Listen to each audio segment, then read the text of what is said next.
creo que nos quedan 12 filminas y ya dejamos cerrado mercado monetario. Bueno, básicamente habíamos cortado acá, habíamos de alguna manera estado viendo cómo el Banco Central, digamos, genera efectos o produce, digamos, efectos en la oferta monetaria y dijimos que lo podía, o sea, que utiliza varios de estos instrumentos y que uno de ellos generan efectos, o sea, que normalmente a través de estos instrumentos generan variaciones o efectos en la cantidad de dinero de equilibrio, ¿sí? Porque altera el M0 de esta oferta agregada, de esa curva, digamos, vertical que habíamos visto. También lo puede ser a través de la modificación de la tasa de interés. Y después, generalmente, cuando se modifica la tasa de interés, termina eso afectando a la inversión y, por lo tanto, a la producción y al ingreso real de equilibrio, ¿sí? Y después habíamos hablado de qué pasaba con algunos interrogantes, que eran todos interrogantes en donde el Banco Central utilizaba diferentes instrumentos de control monetario para, digamos, mover un poco la economía hacia donde quería, ¿no?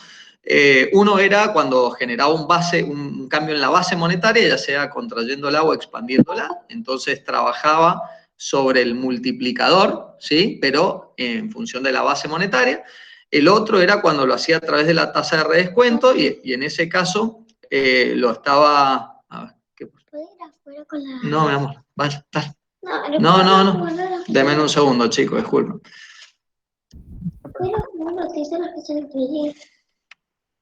No, anda.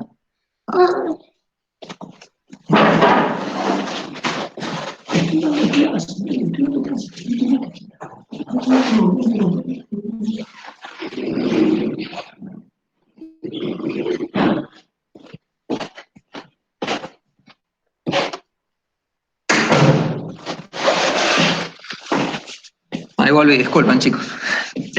Bueno, lo otro que les comentaba es que otro de los instrumentos que utilizaba podía ser la tasa de redescuento y la misma también impactaba en la oferta monetaria, pero lo hacía a través del multiplicador en vez de hacerlo a través de la base monetaria. Y finalmente también el encaje legal, que era otra de las formas en la que el Banco Central, a través de este instrumento, podía alterar la oferta monetaria y lo hacía también en este caso a través del multiplicador, ¿sí? Ya sea que la quisiera expandir o ya sea que la quiera contraer, ¿sí? Bien, entonces les alcancé a hacer este comentario la clase pasada, perdón, pero bueno, justo fue a la hora que ya nos estábamos yendo, y es que básicamente el Banco Central no puede determinar en forma simultánea la tasa de interés y la cantidad de dinero en los niveles que se haya fijado como objetivo. ¿Por qué? Porque como vimos en la curva LL, en esta curva que está acá, déjenme volver un poquito para atrás. Bueno, en esta, bueno, denme un segundo. Quiero mostrarles otra curva.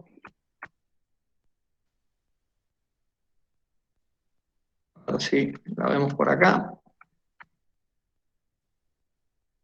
No era esta. Tampoco es esta.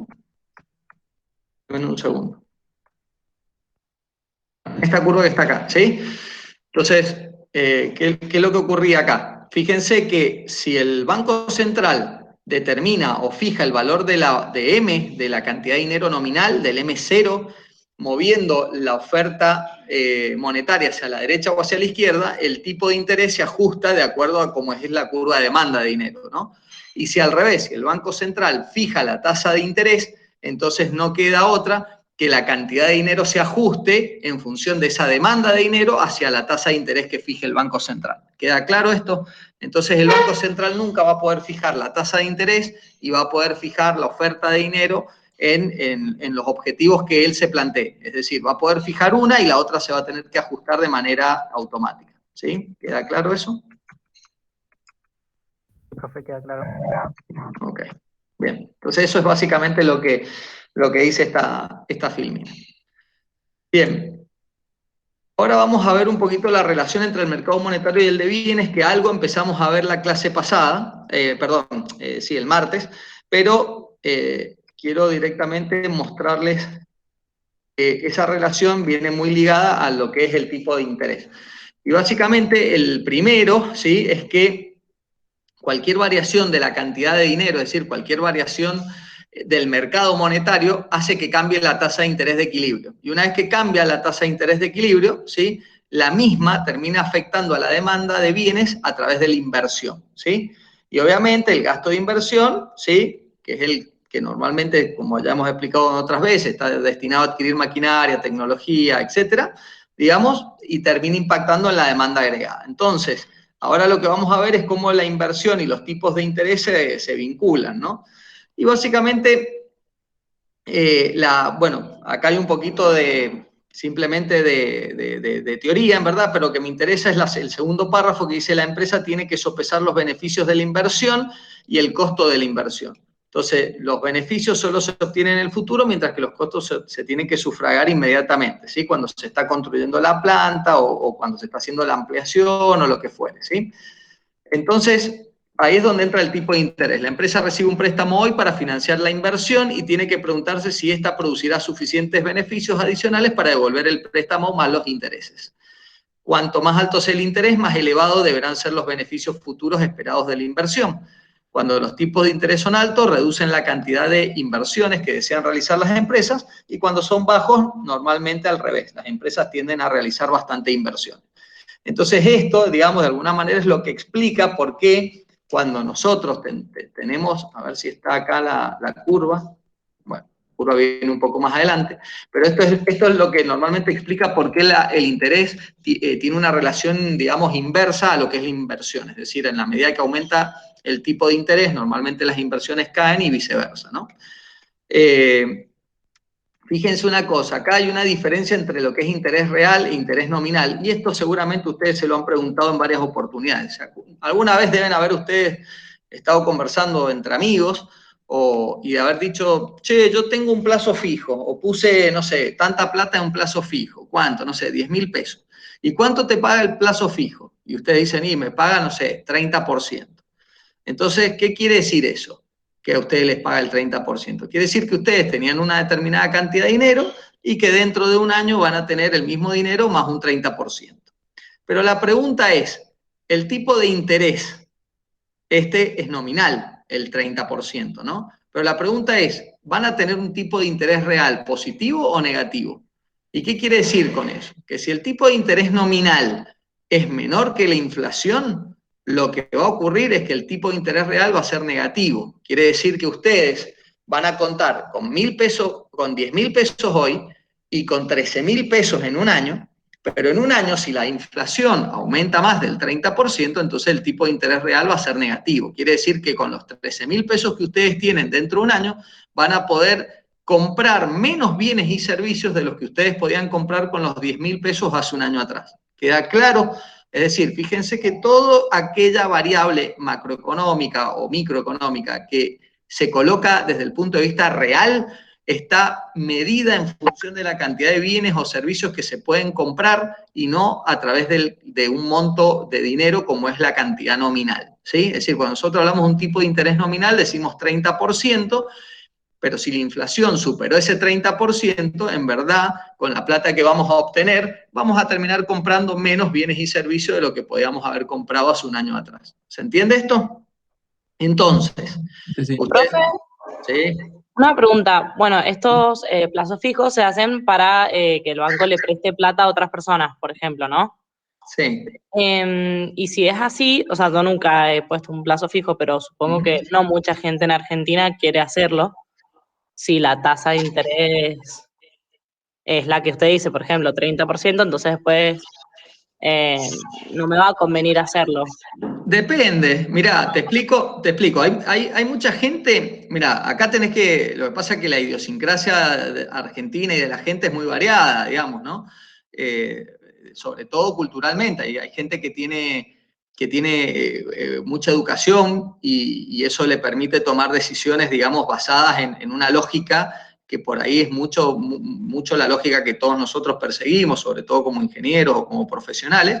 Pero hay un montón de gente que no tiene ni la menor idea de esto que nosotros estamos estudiando hoy día. Entonces, para esa gente es mucho más complicado tratar de explicarle esto. Entonces, esa gente muchas veces se basa en impulsos o en cosas que hacen alguien digamos, algún allegado, y terminan haciéndolo por inercia o por carácter transitivo, ¿no?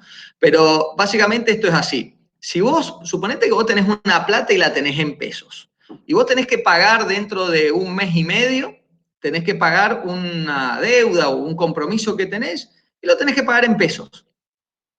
Entonces vos lo que podés hacer es agarrar y decir, bueno, voy a poner estos pesos que le tengo que pagar a Pepito dentro de un mes, o de un mes y medio, lo voy a poner un mes en plazo fijo. ¿Qué quiere decir? Que si vamos a poner números redondos para que esto sea más sencillo. Si el plazo fijo paga 36% anual, quiere decir que por mes me paga 3%. Entonces, si yo lo pongo en un mes, me deja un 3%. O sea, puse 10.000 y ¿cuánto cobré? 10.300. Me gané 300 pesos en un mes. Entonces ustedes digan, bueno, pero ¿qué es 300 pesos? No, no es mucho, pero ustedes igual esos 10.000 pesos se lo tenían que pagar en un mes a una persona. Entonces, claro, entre tener los 10.000 pesos en el bolsillo, esperar un mes y pagárselo a esa persona, o ir y pagárselo anticipado, te lo guardaste en el bolsillo y te ganaste 300 pesitos. ¿Se entiende? Sí. Ahora, tal vez, si vos no tenés que pagar esa plata a nadie y son ahorros tuyos, bueno, la pregunta que vos podrías hacer es, bueno, ¿en qué otra cosa lo puedo invertir? Lo peor que vos podrías llegar a hacer en la Argentina es dejarte la plata en pesos. Eso es lo peor que vos podrías hacer, es decir, no hacer nada con la guita. Ni ponerla en el plazo fijo, ni comprar dólares, ni, ¿se entiende? Porque si vos no haces nada, al año seguís teniendo 10.000 pesos y vas a comprar, ¿cuánto va a ser tu tipo de interés real? Tu tipo de interés nominal va a ser 0 y tu inflación va a ser 40%. Entonces, tu tipo de interés real, ¿qué va a ser? Menos 40. Negativo. ¿Entiendes? Quiere decir que vas a comprar 40% menos de lo que podías comprar el año anterior con la misma plata. Entonces, lo peor que podés hacer es dejarte la guita en pesos. Ahora, vos podés agarrar y comprar dólares con la expectativa de que el dólar vaya a subir por encima de los valores, es decir, que el tipo de cambio en verdad vaya a subir más de lo que sería el porcentaje que te paga el banco por un plazo fijo. ¿Se entiende? No, el plazo fijo te paga 36% y vos crees que el tipo de cambio en un año va a subir vamos a tratar el tipo de cambio, si querés, el oficial, pero podés, en verdad ustedes lo van a evaluar desde el Blue, en verdad. Pero si hoy el Blue está a 150 y vos decís, bueno, si aumenta un 36%, suponete que el 36% estemos hablando de un poco más de 50 pesos, más o menos, que tenga que aumentar el tipo de cambio, entonces vos dirías que si el tipo de cambio, el Blue, el año que viene, a esta misma altura, después de un año, está por arriba de los 200, entonces fue negocio haber comprado dólares, ¿sí? Si está por debajo de los 200, te hubiera tal vez convenido haber metido el plazo fijo, ¿sí? Igual, si la inflación fue mayor, igual vas a tener un tipo de interés real negativo, no sé si me entendés, ya sea que hayas comprado dólares o ya sea que hayas comprado o hayas metido la guita en un plazo fijo. Sí. Lo que pasa es que la inflación, normalmente los bienes y servicios de una economía suelen ir aumentando en función de la tasa de inflación. Entonces, ¿qué pasa? El dólar, como es un bien de la economía, ¿sí? Normalmente aumenta con la tasa de inflación. Puede aumentar más cuando pega esos saltos grandes, o puede aumentar menos, que es cuando se va quedando. Miren, fíjense una cosa, el tipo de cambio oficial ahora está cerca de 100, pero no lo pasa. Y venía creciendo el tipo de cambio oficial, es decir, estaba en 80, después fue subiendo, ahora está en 99,5, creo, 99,25, algo así. Entonces, ¿qué es lo que pasa? Venía aumentando a un ritmo mensual acorde más o menos a la inflación, 3%, 4%, había un mes por ahí subía 5, otro mes subía 3 y así. Pero ¿qué pasó? Llegamos cerca de la barrera del 100 y se quedó el tipo de cambio. ¿Y por qué? Y bueno, porque ustedes saben que políticamente, cuando crucen la barrera de 100, va a salir en todas las noticias. El dólar oficial supera la barrera de los 100 y va a aparecer en el diario que 100 pesos es igual a un dólar. Y las noticias van a mostrar de alguna manera que 100 pesos no es nada. ¿Se entiende? Entonces eso siempre tiene un impacto político. Y entonces lo que buscan los gobiernos es evitar ese impacto político. Pero tarde o temprano ustedes saben que el dólar oficial va a cruzar la barrera de los 100, pero lo están estirando lo más que pueden. Entonces, ¿qué es lo que ocurre acá? Acá se está quedando parado el dólar, el oficial hablamos, ¿no? Está quedándose como quietito, como que no está estimulándose lo que debería. Y por lo tanto lo que va a ocurrir es que en algún punto, cuando cruce esa barrera de los 100, en algún momento va a pegar un salto más grande. ¿Se entiende? Se va a ver una devaluación del peso que va a ser más importante. ¿Por qué? Porque la devaluación que está ocurriendo en estos momentos es muy chica comparada con la tasa de inflación. ¿Se entiende? Sí, se entiende. Entonces, en un punto va a pasar que vamos a cruzar los 100 y va a pasar muy poco tiempo, no les puedo decir cuánto, porque si tuviera la bola mágica, se imaginan que sería millonario y no estaríamos acá. Pero lo que voy es que en algún punto va a pegar un salto y tal vez va a cruzar la barrera de los 100, va a subir 101, 102 y en algún punto va a subir o va a empezar a aumentar a una tasa de crecimiento más grande y probablemente llegue a los 110 bastante rápido, ¿no? Y eso se debe a que si se quedó en el tiempo por un tiempo determinado, en algún momento pega el salto, ¿sí? Y eso les digo por qué. Porque normalmente el dólar blue, que es el dólar que se maneja en el mercado, digamos, sin restricciones, ese dólar normalmente se maneja por las leyes del mercado blue. Entonces tiene que haber una demanda y una oferta y normalmente se aumenta o disminuye dependiendo de la cantidad de gente que esté necesitando dólares y de la cantidad de gente que esté ofreciendo esos dólares. Entonces, pero normalmente eso se va ajustando relativamente, digamos, como más normal con respecto a la inflación. Lo que pasa es que también el tipo de cambio, al igual que muchos precios de la economía, afecta mucho la incertidumbre. Y cuando hay incertidumbre de que el país puede llegar a explotar o que viene una mala noticia, lo primero que ocurre con el tipo de cambio que es salta, se va para arriba, ¿sí? Entonces, de repente, el dólar, como pasó el año pasado o este año, no recuerdo bien, creo que fue el año pasado o este año, a finales del año pasado, creo que en un momento el dólar llegó como a los 190, 195, y después volvió a caer el dólar y llegó a tocar 130 y pico. ¿Se entiende? Fíjense el salto, ¿no? Un salto monstruoso. Y cuando saltó a valores de 100, claro, cuando saltó a valores de 190 y pico, lo que ocurrió es que muchos corralones o muchas empresas empezaron a no vender.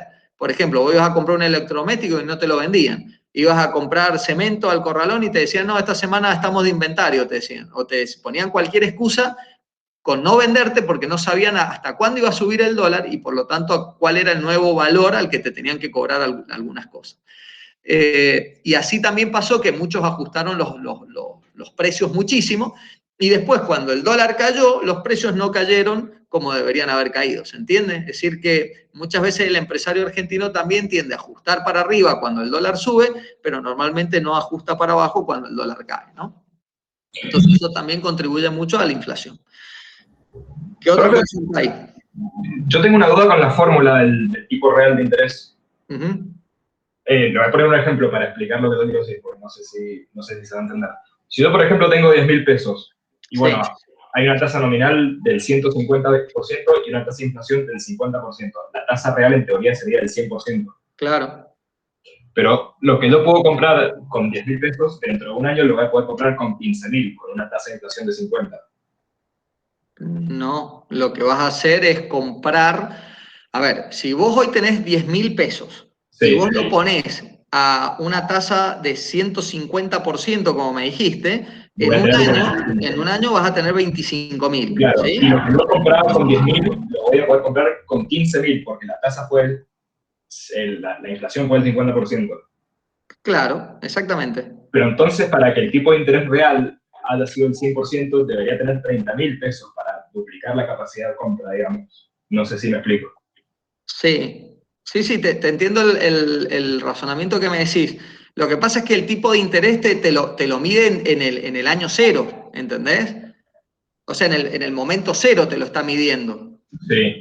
Entonces, ¿qué es lo que ocurre? Vos, o sea, te lo está comparando con los 10.000 pesos iniciales. Es decir, vos tenés 10.000 pesos hoy y lo que te está diciendo esto es que necesitarías, o sea, que vos vas a poder comprar el doble de bienes y servicios en un año, porque en un año en verdad lo que vos vas a tener es 25.000 pesos, pero que de alguna manera representan 20.000. ¿Por qué? Porque de esos 25.000 pesos, en verdad, 5.000 pesos se te fueron con la tasa de inflación. ¿Entiendes? Claro, yo puedo comprar el doble de lo que compro dentro de un año, el doble de lo que compro ahora, porque los precios subieron de 10.000 a 15.000, por así decirlo, y necesitaría 30.000 para duplicar lo que puede comprar. No sé si me explico. Sí, te entiendo lo que me decís. O sea, el tipo de interés nominal pasó de 10.000 a 25.000, ¿sí? Sí, Bien. bastante que invierto, digamos. Claro, pero esos 25.000, ¿sí? Te van a alcanzar a vos para, o sea, lo que pasa es que acá esta fórmula es para poner porcentajes, ¿me entendés? O sea, Claro, eso es lo que a mí me genera la duda. No, o sea, esta tasa, a ver, tipo de interés es porcentaje. Lo que pasa es que yo lo llevo a plata para que ustedes, digamos, para que les sea más sencillo de interpretar. Pero cuando vos medís tipo de interés real, estás midiendo el porcentaje en términos de la compra de bienes y servicios, ¿sí? Entonces, obviamente, si el tipo de interés real es positivo, quiere decir que con el monto que vos vas a tener dentro de un año, vas a poder comprar más bienes y servicios de lo que podías comprar hace un año. ¿Cuánto más? Bueno, eso va a depender, como te digo, de la relación entre el interés que obtuviste menos la inflación que se te llevó.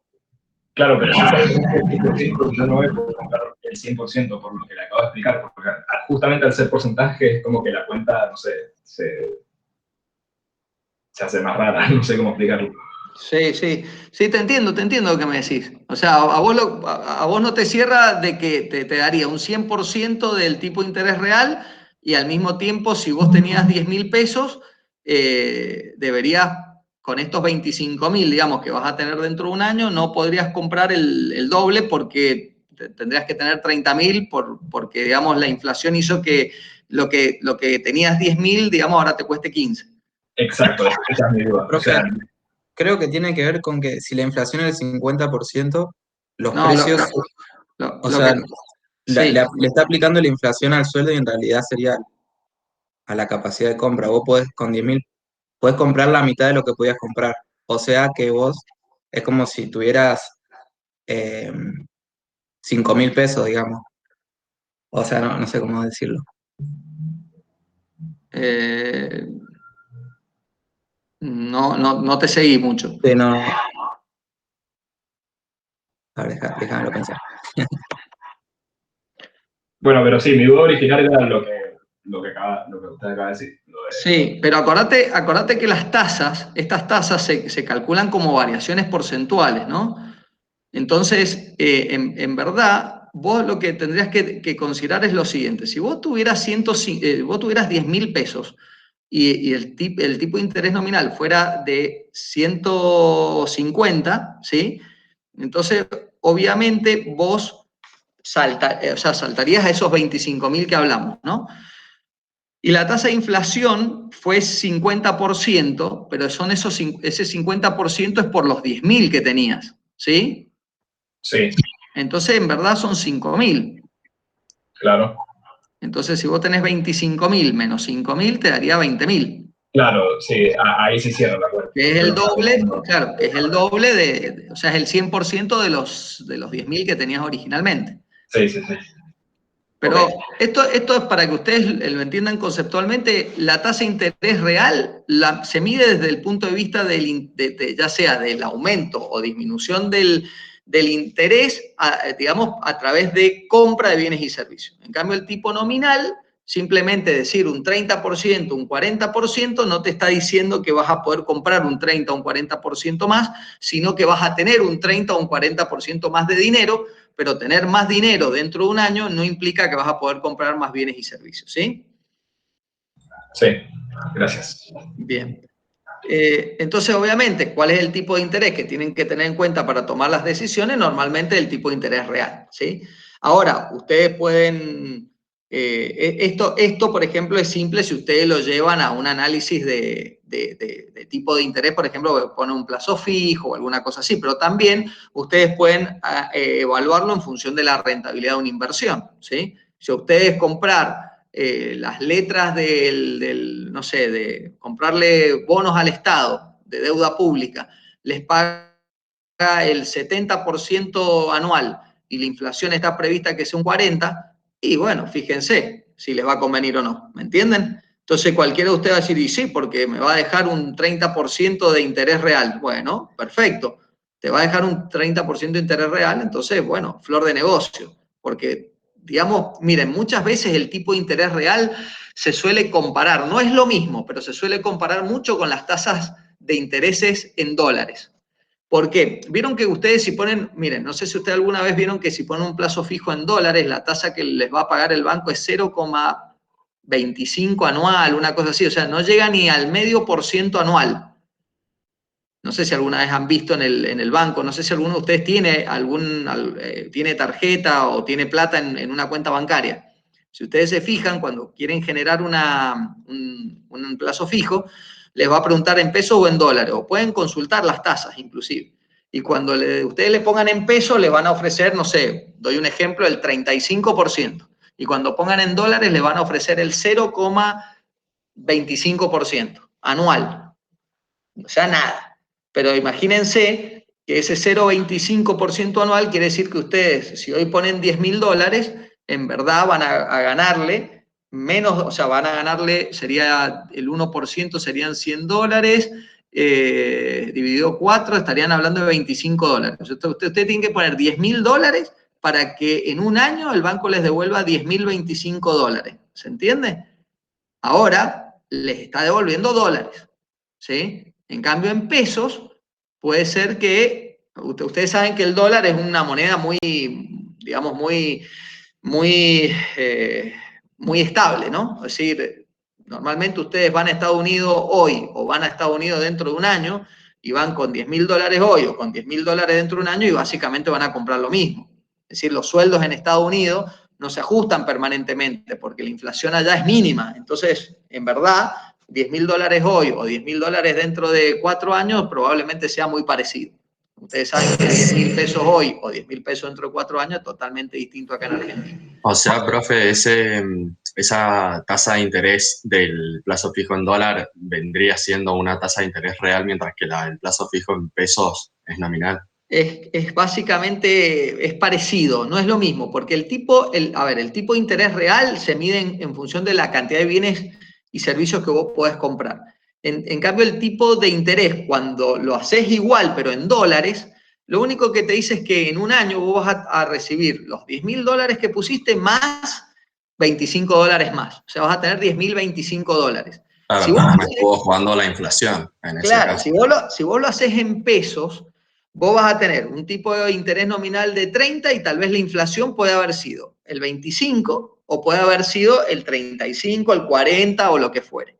Entonces, cuando vos quieras comparar en dólares la cantidad de dólares que tenías hoy versus la cantidad de dólares que podés comprar dentro de un año, entonces vas a decir, uy, che, ¿me clavé o no? Es decir, si vos hoy tenías, digo un número cualquiera ya que estamos hablando de $10.000. Si vos tenés $1.000.000, que más o menos vamos a hacer de cuenta del tipo de cambio, el oficial es 100, $1.000.000 son $10.000. Si vos tenés hoy $1.000.000 y lo pones en un plazo fijo y el plazo fijo te da 30%, en un año vas a tener 1.300.000. Si el dólar, el tipo de cambio, subió más del 30%, entonces cuando vos vuelvas a transformar esa plata en dólares, entonces vas a tener menos de $10.000, que era lo que tenías hace un año atrás, ¿entiendes? Pero una cosa es verlo desde el punto de vista del dólar y otra cosa es verlo desde el punto de vista de la inflación. Son dos cosas distintas, es decir, el tipo de cambio puede haber subido más o menos que la tasa de inflación, ¿se entiende? Sí, sí. Es decir, no confundan tipo de interés real con si aumentó en dólares o no, pero es parecido. Entonces, por eso es que la tasa de interés que se paga en dólares es mínima, es despreciable, y en pesos es el 30%, porque en verdad ustedes en pesos lo más probable es que pierdan guita. ¿Por qué? Porque el tipo de interés real normalmente va a ser negativo. En cambio, con el dólar, el tipo de interés real que les van a pagar a ustedes, o sea, real en dólares, es positivo, aunque es miserable, digamos, es 0,25% anual, es nada, ¿se entiende? Pero así todos ustedes dentro de un año tienen más dólares de los que pusieron hace un año atrás. En cambio, cuando vos lo haces en pesos, vos podés convertir los pesos hoy día a cuántos dólares serían y dentro de un año lo convertís en función de lo que te pagó el plazo fijo, lo que sea, y te pueden pasar varios escenarios. Que el dólar justo haya subido el tipo de cambio el mismo porcentaje que la tasa de inflación o de lo que te pagaron como interés nominal, en verdad, y entonces te seguís teniendo los mismos dólares que tenías hace un año. O puede haber pasado que el tipo de interés nominal haya superado a lo que aumentó el tipo de cambio y entonces te ves beneficiado, o que haya sido menor de lo que subió el tipo de cambio y entonces te ves perjudicado. ¿Se entiende? Pero la diferencia está en que en uno te estás resguardando en un dólar y en el otro te estás resguardando en pesos. Y lo otro es que cuando quieras transformar los pesos a dólares, aparte el banco se te va a quedar con una parte. ¿Por qué? Porque no te lo hace directo, ¿se entiende? Es decir, ustedes para comprar dólares pagan un tipo de cambio, pero para vender dólares les pagan otro muy distinto. Y entonces ahí hay una pérdida aparte de dinero, ¿se entiende? Sí, sí. Entonces, vuelvo a una pregunta que hizo una de las compañeras de ustedes al principio, que dijo, y entonces no me conviene porque voy a perder. Yo le digo, bueno, si vos tenés que pagar dentro de un mes una deuda en pesos y vos tenés los pesos, entonces te conviene por ahí poner por un mes el plazo fijo, porque algo te va a generar. Pero también ustedes me podrían decir, bueno, pero no me conviene cambiarlo a dólares y ver qué pasa ese mes y después lo vendo el mes que viene y pago. Y yo te digo, sí, podés hacer todo eso, pero cuando vos compres los dólares vas a perder una buena plata. Y después cuando al mes siguiente vayas a vender los dólares, vas a volver a perder una buena plata. Entonces, normalmente tendría que ser muy fuerte la subida del tipo de cambio en un mes para que a vos te convenga hacer una cosa como esa. Por eso es que si vos tenés una deuda que va a vencer de acá 30 días, 60 días o a 90 días y ya tenés la plata en pesos y tenés que pagar eso en pesos, probablemente te convenga poner eso en un plazo fijo que por lo menos te pague algo, mientras que vos ya sabés que tenés que cumplir con ese compromiso, ¿no? Distinto es si la plata es tuya y es para ahorrar, y bueno, ahí podés ver qué querés hacer, si invertirla en Bitcoin, si meterla en un plazo fijo, si comprar dólares o qué sé yo. Sí, se entendió, perfecto. En cualquier otra cosa. Gracias, profe. De nada. Bueno, nada, lo mismo. Curva de inversión, miren, a ver, perdón. Así es como está relacionada el tipo de interés con la inversión. Fíjense que el tipo de interés también vuelve a estar en el eje de las Y, en el eje de las ordenadas, ¿no? Y fíjense que ya ni me acuerdo, ordenadas era el eje de las Y, sí, y el de las abscisas el de las X. Bueno, fíjense que la inversión ahora está en el eje de las X, ¿no? Y fíjense que lo que ocurre acá, bueno, es una relación inversa. En la medida que el tipo de interés aumenta, entonces la inversión cae y viceversa. Fíjense que acá aparecemos con un tipo de interés I0, que sería como el de equilibrio, y una inversión I0, que es la de equilibrio, y como consecuencia de un aumento del tipo de interés, porque no sé, porque se puede, por lo que haya pasado, ¿sí? Entonces se retraen las inversiones a I' y la tasa de interés subió a I', ¿sí? Ahora fíjense eso, yo puedo colocar al lado de esta curva la del mercado monetario. ¿Por qué? Porque si se acuerdan bien, la curva del mercado monetario también tenía en el eje de las Y el tipo de interés. Entonces, ¿qué pasa? Al yo tener dos curvas, una al lado de la otra, yo puedo ver que si algo ocurre en el mercado monetario que hace subir mi tipo de interés o bajar mi tipo de interés, yo puedo unir las dos curvas, digamos, como el mismo eje Y es el de la tasa de interés, si uno sube, el otro sube, si uno baja, el otro baja, ¿se entiende? Es como que ustedes tendrían los dos gráficos juntos, el de la curva LM, que es la del mercado monetario, y al mismo tiempo al lado, pegado, la curva de inversión, ¿sí? Entonces ustedes saben que si el equilibrio en el mercado monetario cambia y el tipo de interés sube o el tipo de interés baja, automáticamente ese nuevo tipo de interés al que llega el nuevo equilibrio en el mercado monetario, modifica el tipo de interés en la curva de inversión y obviamente hace que la inversión aumente o disminuya, ¿sí? Bueno, acá me quedó colgado Fíjense esto que está acá, dice el dinero, los tipos de interés y la demanda agregada. Bueno, esto es un poquito a lo que queríamos llegar.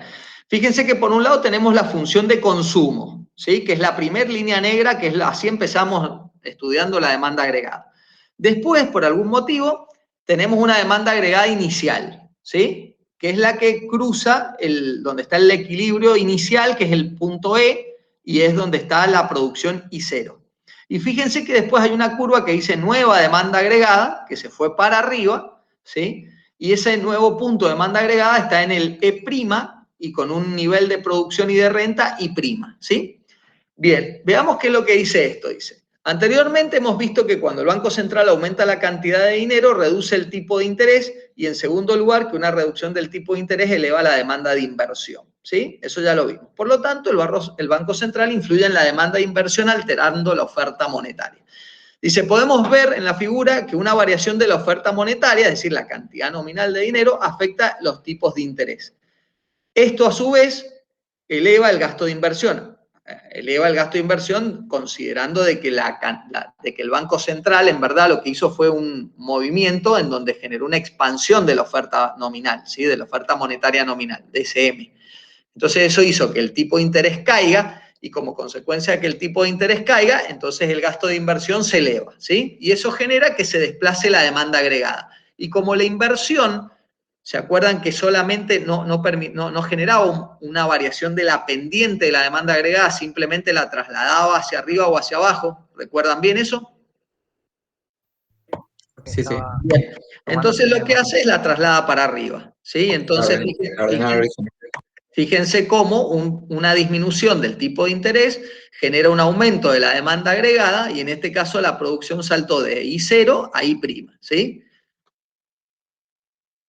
Bueno, los efectos combinados del mercado de dinero y del mercado de bienes muestran que el Banco Central puede utilizar el control de la cantidad de dinero para influir en el nivel de producción y de empleo, ¿sí? Es decir, el Banco Central, a ver, por un lado tenemos al gobierno que genera políticas fiscales que van a afectar a la demanda agregada de forma directa. ¿A través de qué? Del gasto público o del gasto, digamos, de las compras que hace el Estado y a través de los impuestos. Y por otro lado, el Banco Central, a través de políticas monetarias, lleva adelante distintas políticas en las cuales puede también influenciar en la demanda agregada, ¿sí? Nada más que no lo hace de manera tan directa, sino que lo hace con un efecto secundario, porque primero impacta sobre el mercado monetario a través ¿de qué cosa? De la tasa de interés. Y como consecuencia de eso, recién eso lleva un efecto tardío, digamos, pero termina impactando en las inversiones y las inversiones impactan en la demanda agregada. ¿Sí? ¿Queda claro? Entonces, fíjense cómo a través de las políticas monetarias y las políticas fiscales se impacta sobre la demanda agregada. Y esto es lo que tienen que tener muy presente. Nunca impacten sobre la oferta agregada. Después les voy a mostrar, la clase que viene, cuando veamos oferta agregada, que en verdad, cuando se modifican las inversiones, también se genera un movimiento en la oferta agregada. ¿Y por qué creen que se generaría un movimiento en la oferta agregada cuando hay inversiones? Ya sea que hayan o que disminuyan.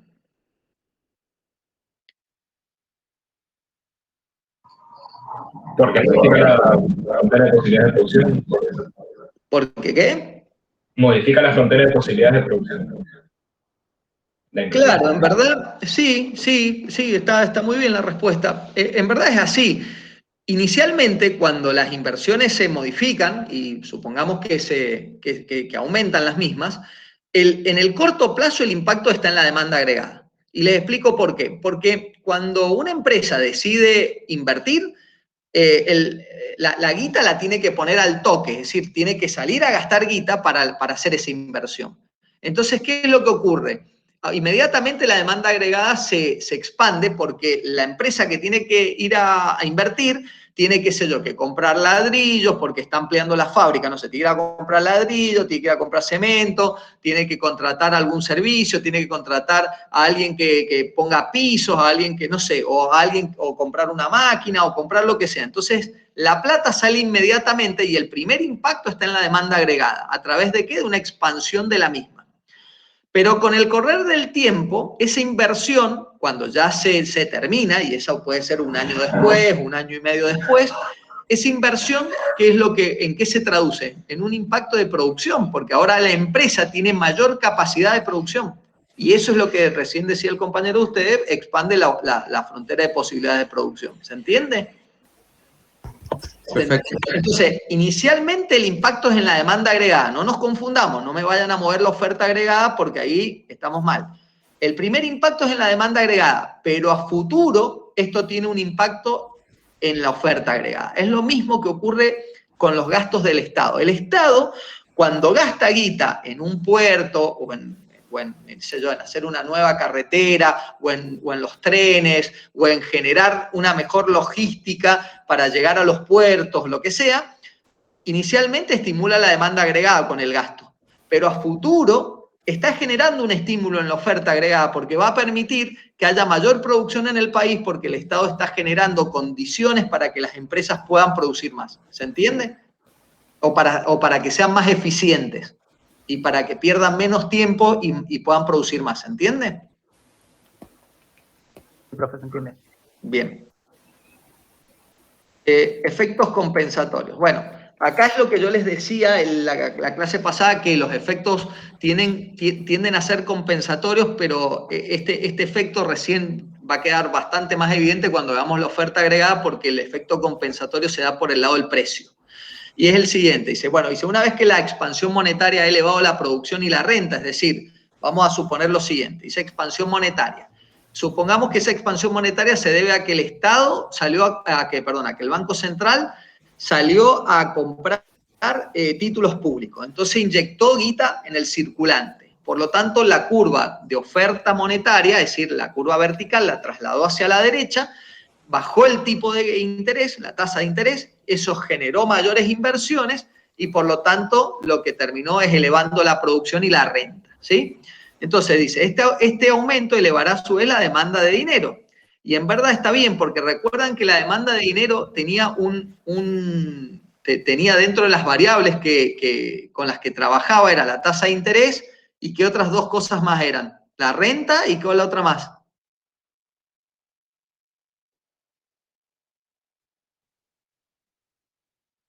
¿No recuerdan que los vimos? Y el nivel de precios. Ajá.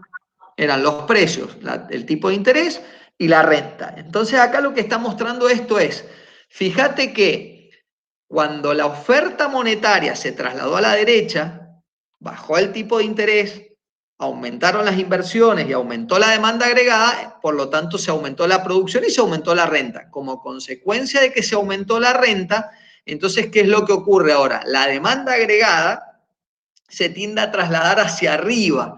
¿Y por qué? Porque obviamente lo que está ocurriendo es que se está elevando el beneficio marginal de tener dinero en la mano. Y eso produce un aumento de la demanda de dinero. ¿Recuerdan? Es decir, nosotros, ¿se acuerdan que cuando trabajamos con la demanda de dinero, analizábamos, por un lado, cuál era el costo marginal y cuál era el beneficio marginal? El costo marginal era el interés que yo perdía por no tener la guita en el banco o utilizándola en algo que no fuera tenerla en la mano. Y el beneficio era el beneficio de tener la plata líquida, que yo puedo ir mañana mismo y comprar lo que sea porque tengo la guita en mi mano. ¿Se entiende? Entonces, sí. Mercado, o sea, a la situación que acaba de decir usted, Mercado Pago la dio vuelta, digamos, porque es como que la estás invirtiendo y la tenés al mismo tiempo. Bueno, sí, es más, bueno, esto es lo mismo que, por ejemplo, ahora vos vas a comprar un auto y te dicen, vení, comprá el auto, poné la plata, todo, si después no te lo querés llevar, venís y buscás la plata y te la devolvemos con intereses o qué sé yo. Sí, claro. O sea, no es lo mismo, porque ese te la devolvemos, depende de la agencia, depende, bueno, en el caso de Mercado Pago es otra cosa, ¿no?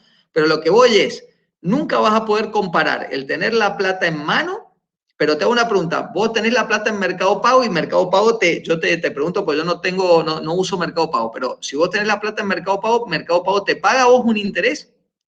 Sí, y yo la puedo sacar cuando se me dé la gana la plata. O sea, está bien, o sea que lo que te está haciendo Mercado Pago de alguna manera es te paga un interés diario en función de la plata que vos tenés por día. Claro. Es como un plazo no fijo. Claro, es un plazo fijo pero diario, por decirlo de una manera, ¿no? Entonces, sí, pero es variable.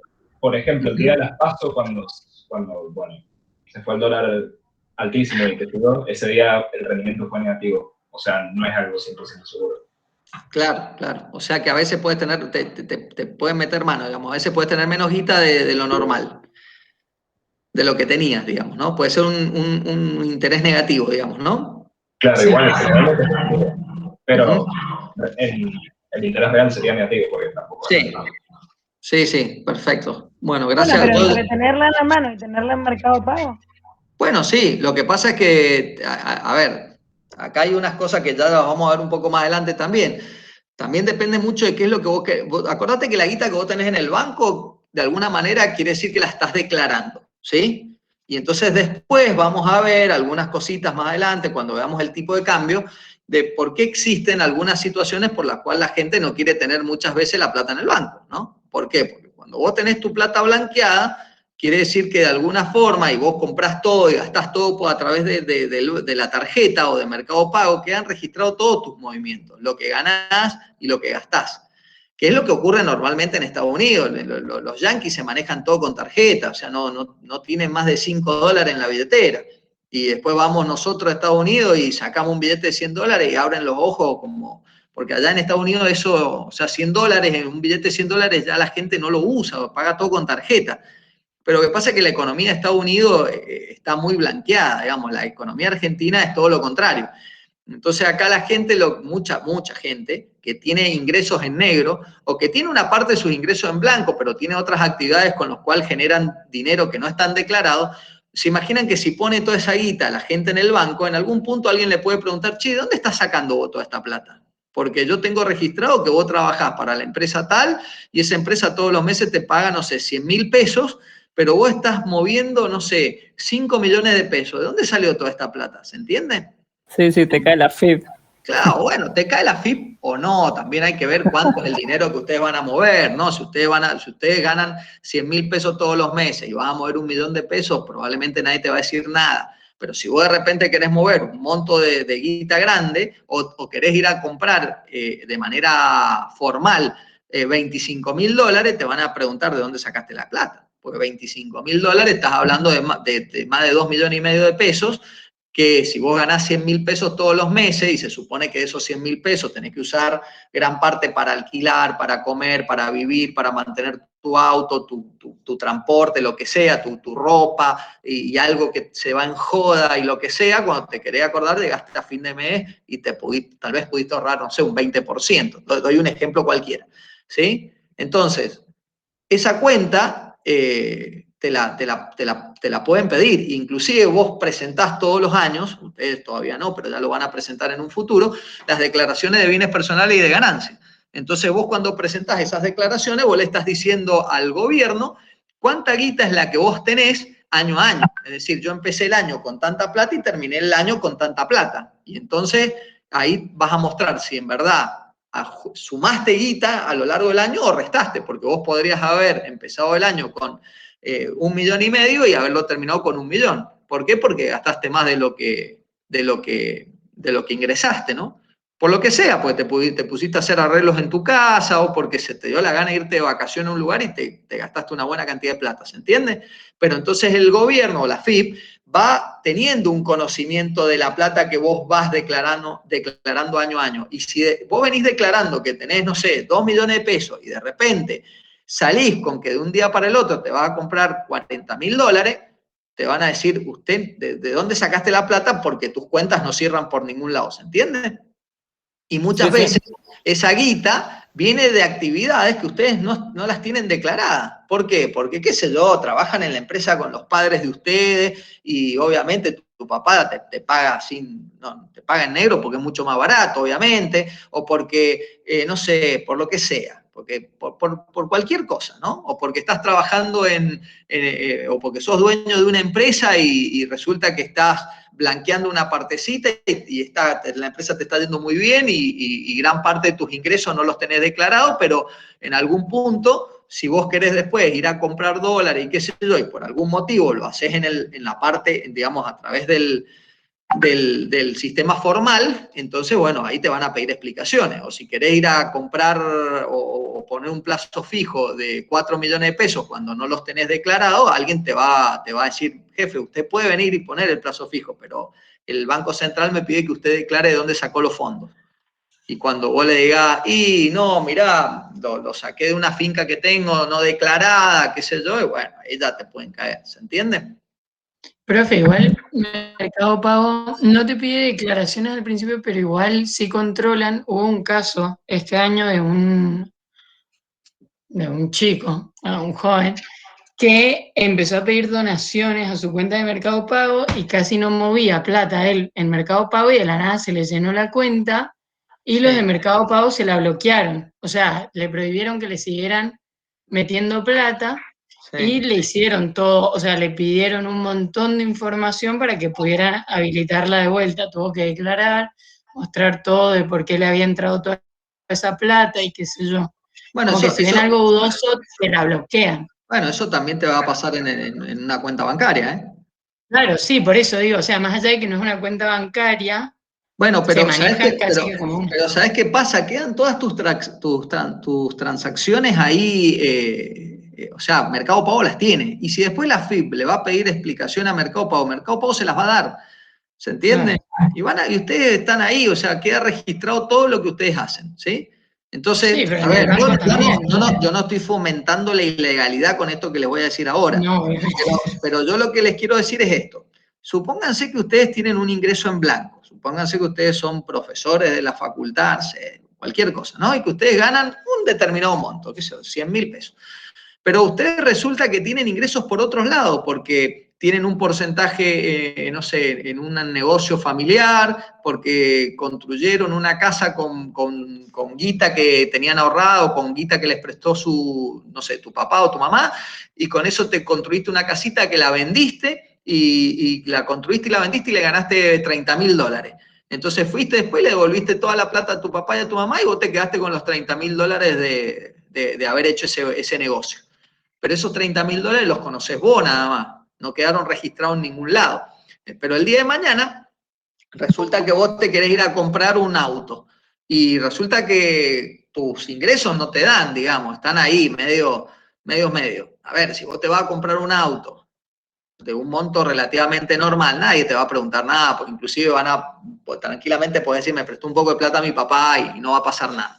Pero si de repente te querías comprar un auto de lujo, y bueno, vas a llamar la atención. Y alguien te va a decir, che, ¿y vos cómo es que te compras un auto de lujo si vos ganas 100.000 pesos y resulta que en tarjeta te gastás 45.000 todos los meses? Y aparte, ¿se entiende? O sea, y aparte compras, o sea, en alimentos compras esto porque tenés todas estas compras en el Walmart, en el Jumbo, en el Bea, no sé dónde. Aparte, compras esto. Aparte, ¿se entiende? Está todo bancarizado. Entonces les conocen los movimientos de arriba abajo. Ahora, yo conozco gente que hacen, cobran esos 100.000 pesos en blanco, van, lo sacan al otro día del banco y gastan todo en efectivo. Entonces el banco, o sea, la FIP, saben que esa persona cobró 100.000 pesos, pero no saben qué hizo con la plata. Entonces la persona puede el día de mañana decir, no, bueno, yo vengo ahorrando todos estos 100.000 pesos de hace 20 años o 10 años. ¿Pero por qué? Y porque la FIP no va a tener cómo demostrar que el tipo lo gastó, ¿se entiende? Porque no hay movimientos, no hay tarjeteo. No es que compró, no se fue a comprar un poco de ropa al shopping, después fue al cine y pagó con la tarjeta, ¿se entiende? O fue al Aristide a comer y pagó con la tarjeta. ¿Entienden esto?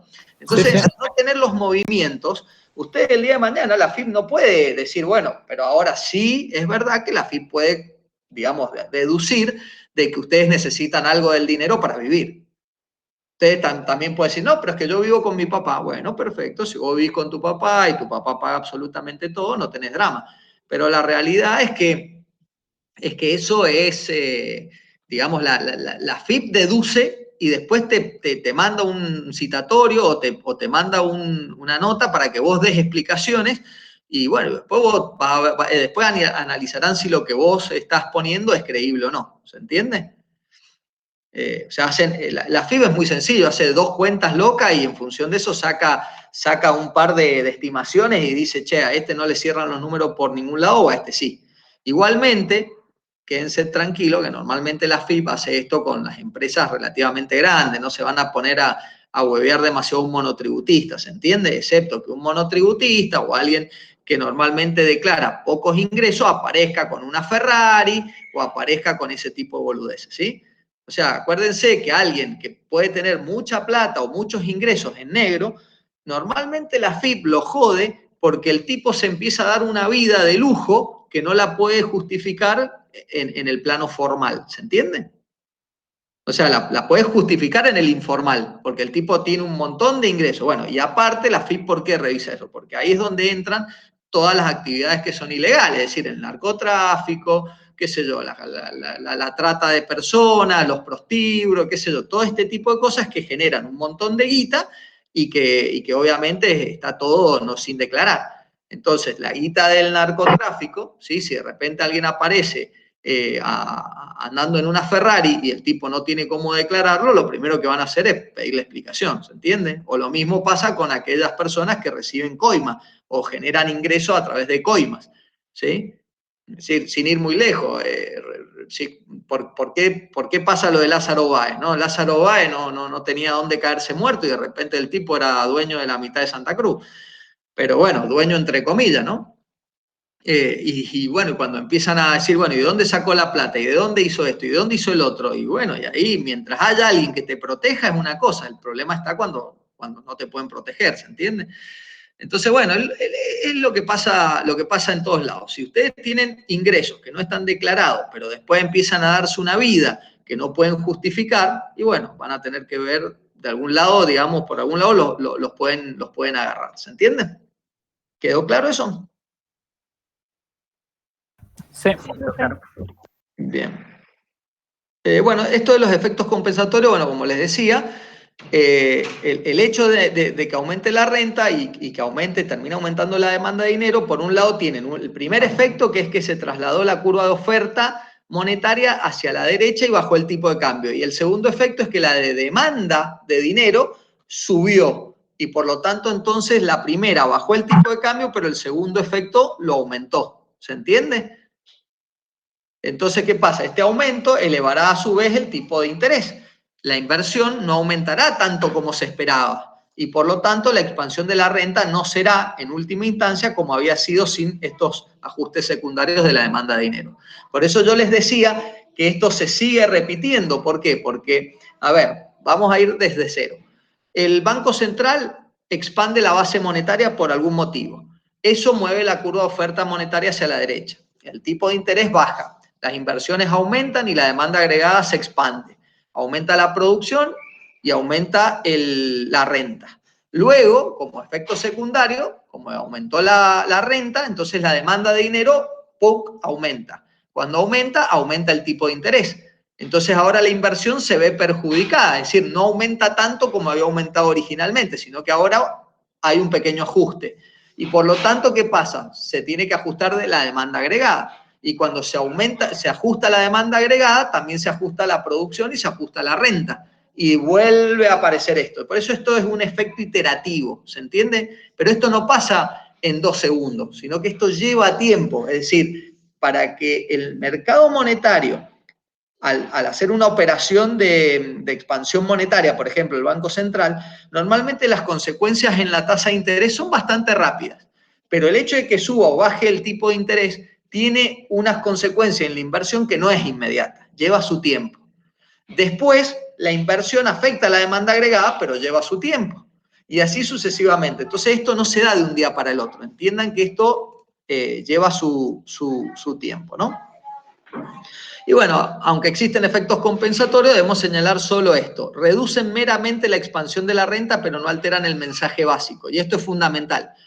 Quiere decir que el efecto compensatorio nunca va a ser más importante que el efecto primario. ¿Se entiende? Es decir, si el efecto primario fue que la demanda agregada se expandía, el efecto secundario fue que la demanda agregada se contraía, la contracción va a ser mucho menor que la expansión. ¿Queda entendido eso? Es decir, el mensaje básico no cambia. ¿Y cuál es? Que cuando hay un aumento de la cantidad real de dinero, es decir, de estos saldos reales de dinero, entonces sí o sí esto termina generando un aumento de la demanda agregada y después la disminución es mucho menor. ¿Se entiende? Sí, pero se estabiliza en un valor mayor. Claro, se compensan, pero el resultado es el primario. ¿Se entiende? Es decir, va a haber un pequeño ajuste, pero la conclusión es que cuando hay una expansión monetaria, ¿sí?, resulta en una baja del tipo de interés, en un aumento de la inversión, en un aumento de la demanda agregada y en un aumento de la renta y del empleo y de la producción. Esa es la conclusión final. Después viene un efecto secundario que la reduce un poco, pero es solo un poco. No altera el mensaje básico, ¿se entiende? Profe, yo tenía una pregunta. Sí. Bueno, todo esto del efecto compensatorio es hablando todo del sector de economía, pero por ejemplo, otros efectos, no sé, sociales, políticos, también afectarían en menor medida al efecto principal, al mensaje básico. Claro, vos tenés en cuenta esto, la renta y la producción van de la mano con el desempleo o el empleo. Entonces ahí tenés un efecto social, ¿sí? Sí. O sea, ¿por qué? Porque el hecho de que vos tengas mayor producción y eso genere más empleo, obviamente tenés un impacto social. Pero después políticamente sí, pueden tener miles de efectos esto. Lo que pasa es que yo tengo que limitarme a mostrarles los efectos económicos, porque si yo me meto en la política, y sí, ustedes van a poder, obviamente, una vez que tengan en claro cómo se maneja esto, ustedes van a sacar las conclusiones sobre, por ejemplo, cuáles fueron y tomen esto entre comillas, ¿no? las cagadas del kirchnerismo o del macrismo o de lo que sea, ¿se entiende? Y yo no sé si ustedes son partidarios de un partido, de otro, la verdad no me interesa, pero yo lo que les voy a brindar son las herramientas suficientes para que ustedes puedan justificar y entender qué es lo que hizo un partido mal y qué es lo que hizo bien, porque la realidad es que no todo lo que hacen está mal, pero lo que pasa es que cuando la corrupción está en el medio, nada, eso opaca todo, esa es la realidad, y lamentablemente la idiosincrasia argentina y la viveza que festejamos mucho los argentinos lleva digamos, aparejado o acompaña mucho la viveza esta criolla, la corrupción en distintas medidas, ¿no? En el que quiere ganar guita sin trabajar, el ganar guita fácil, el que labura es un huevón, el que se esfuerza es un gil, digamos, esa viveza del argentino que no se vive en todos los lugares del mundo y que no se festeja tampoco en todos los lugares del mundo, bueno, eso impacta. ¿Por qué? Porque ¿cómo ganas plata sin trabajar? Y bueno, o te la afanás de algún lado, o truchás algo, bueno, y eso se festeja mucho en Argentina y no es lo que normalmente se festeja en los países de primer mundo, ¿no? Entonces, después ustedes van a poder sacar sus propias conclusiones, ¿no? ¿Qué hizo bien un gobierno? ¿Qué hizo mal otro? ¿Por qué? Ustedes se pueden estar preguntando si lo que hizo Macri estaba bien o no de liberar el tipo de cambio, o se pueden estar preguntando si convenía mantener un tipo de cambio más controlado como el que llevaba el kirchnerismo. Cuando veamos sector externo, que va a ser digamos, a ver, el próximo martes feriado, el próximo martes vemos oferta agregada y el próximo martes vemos sector externo.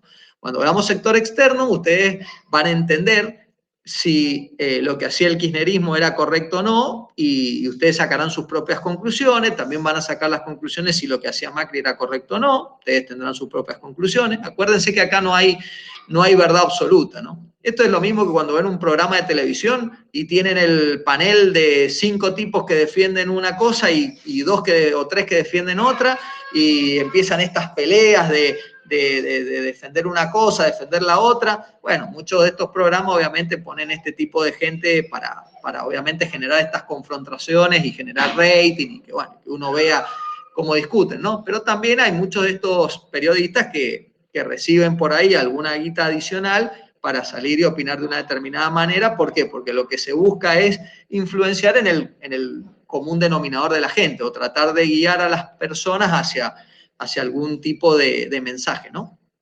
Pero eso ocurre en muchos lugares, ¿no? En América Latina, por ejemplo, hay mucha influencia de ese estilo, mucha influencia, ¿sí? Sobre todo, bueno, ustedes no sé si yo ya les voy a mostrar un video si llegamos en algún momento, les voy a mostrar no me acuerdo el nombre ahora de la chica, de una chica que es economista, que es muy bonita, una rubia de ojos azules, que creo que no me acuerdo si es de Guatemala o de Nicaragua. Es guatemalteca. No me acuerdo el nombre tampoco. Gloria Álvarez. Exactamente. Bueno, ella, por ejemplo, que habla mucho de lo que es el antipopulismo, bueno, tiene unos conceptos que son clarísimos y tiene una claridad para exponer las cosas que es impresionante, ¿no? Y aparte, súper educada, súper correcta, digamos, y es clarísimo los conceptos que dice. Y son irrevocables, aparte, porque tiene inclusive, o sea, uno uno ya sabe qué es lo que pasó, ¿no? Con muchos de los gobiernos que siguieron regímenes populistas, ¿no? Pero bueno, ella, ¿por qué puede hablar de esa forma? Porque ya lo vivió, porque ya lo vivió en carne propia y porque aparte lo está viendo eso en muchos países que se está dando de esa forma, ¿no? Es decir, fíjense que los países que tienden por ahí más hacia el populismo tienen características muy, muy notorias, pero también tienen que analizar cuántos son los países que tienden hacia eso. Y también ver cuántos son los que tienden hacia más el capitalismo y cuáles son sus características notorias. Y después, en función de eso, ustedes me dirán a dónde por ahí prefieren o qué tipo de sistema prefieren más. Ninguno de los dos sistemas son perfectos, ¿no? Ni el capitalismo, ni el socialismo o ni el populismo, llamémoslo, pero ambos sistemas tienen algunas cosas a favor y otras en contra. Pero la pregunta no es en sí el sistema, sino es cómo lo utilizan el sistema para ver cómo termina un país o no. Es decir, ustedes tal vez, alguno de ustedes se puede sentir más identificado con la forma de vivir de Cuba o la forma de vivir por ahí de Venezuela, o antiguamente lo que era Vietnam también, o alguno de ustedes se puede sentir más identificado, qué sé yo, con cómo viven los ingleses o cómo viven los alemanes, no lo sé. Digamos, dependiendo también de cómo ustedes visualicen su forma de vivir y los valores de estos diferentes países, seguramente a ustedes les gustará más uno o más el otro, ¿no? Pero el tema es que por lo menos tengan el conocimiento suficiente para poder evaluar y para poder decidir por qué les gusta una cosa más que otra y no seguir la corriente o porque mi papá me dijo, porque mi mamá. O sea, ustedes ya van a estar en condiciones ahora de sacar sus propias conclusiones y de inclusive saber si el camino por el cual nos fueron llevando nuestros padres, porque la realidad es que nuestros padres son los que nos dan la primer guía, ¿no? Es el camino que ustedes quieren seguir, ¿les parece correcto o no les parece correcto? Díganme una cosa, ¿quién de ustedes cuando cumplió 18 años y les tocó votar la primera vez, ahí a los 18, 19, 20, 21, no votó de alguna manera lo que votó el padre? Yo lo hice. ¿Por qué? Pues yo a los 18 años me tocó votar encima, creo que había cumplido 18 y me tocó votar 10 días después.